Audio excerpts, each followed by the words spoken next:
Well, there have been many scandals over the years. There's a real power imbalance between franchisors who run the system and the franchisees who are small businesses who buy into the system. And we've seen case after case over the years with Domino's, Pizza Hut, 7-Eleven, where the franchisees are being gouged, and many of them, leave the system and they've lost their life savings. Yeah, the 7-Eleven case is probably the most egregious, where there was a huge underpayment scandal, usually of migrant workers who didn't necessarily know their rights. Yeah, that's right. So what happened was the franchise system, the business model was very brutal. Franchisees couldn't make money, so they were trying to find ways to cut corners, and there's never a good reason to do it, but what they were doing was they were underpaying workers. Some of them were getting paid $5 an hour, which is, slave labour. And it was systemic, and they had to repay almost $200 million in underpayment.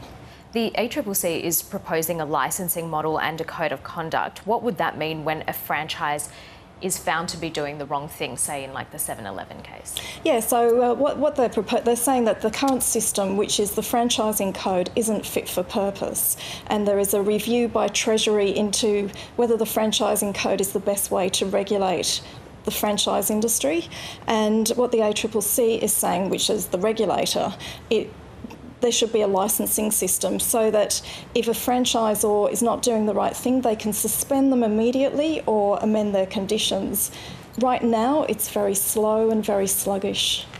As you say, Treasury is reviewing the franchise system. That's the first time that's happened since 2008. Do you think there is political will for change in this space?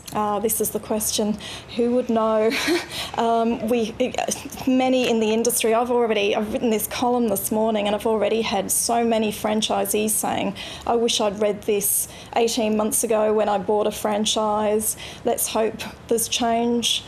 So out there in the community where there are all these franchisees, there's a willingness for change. Yeah, so what is it exactly that they want to see changed, the franchisees themselves? They want to have more rights. Right now they don't have any rights. All of the power is with the franchisor, and the ACCC says they're like the ambulance at the bottom of the cliff. They can only do something when the harm has been done, and that's really too late.